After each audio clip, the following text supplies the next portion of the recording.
given the first reading and the last line of the gospel, it would probably be a good Sunday to do a diatribe on the hierarchy, but I'm not going to submit to that temptation.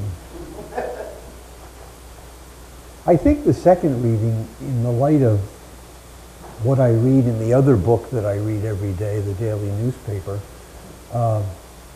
is probably more important.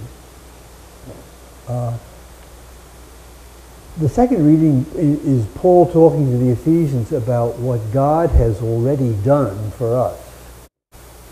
He has reconciled us with himself through Jesus.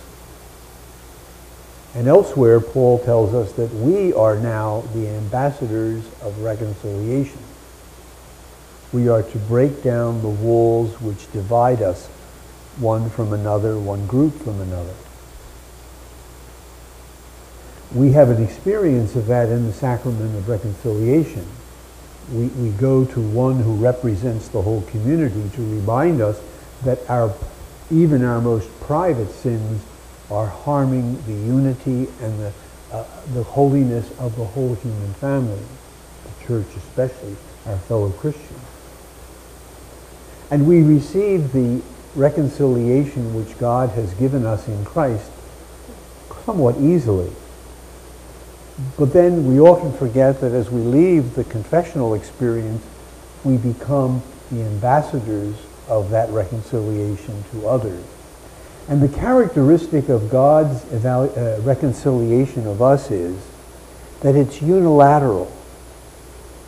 When we make up with somebody, when we reconcile with somebody, we sort of expect, oh, I'm sorry I did that, and the other person says they're sorry they did that, and you shake hands, and we're friends again. Something of that nature. But that's the difference between our way of doing things and God's way of doing things. He reconciles us to himself through Christ even before we say we're sorry. While we were still sinners, Christ died for us, Paul said.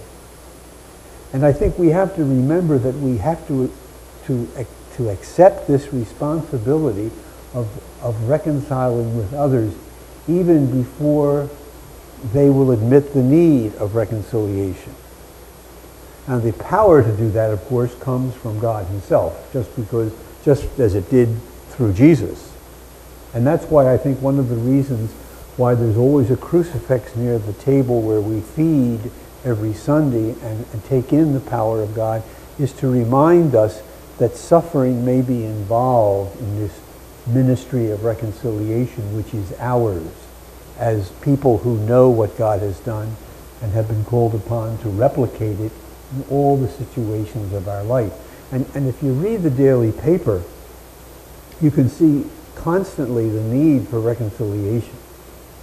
I mean, whether it's in the halls of Congress, whether it's in the political life of Egypt, whether it's in a movie theater in Denver, all these things happen because people are splitting away from each other, living at odds with each other, either psychologically or politically or spiritually. And we need to be the ambassadors that reach out to heal those wounds. And the only place we can do it is in our own sphere of influence, which admittedly is very, very small for each one of us. But it's the sphere of influence that God has placed us in precisely to be ministers of reconciliation, the replication of his Son in our place and in our time.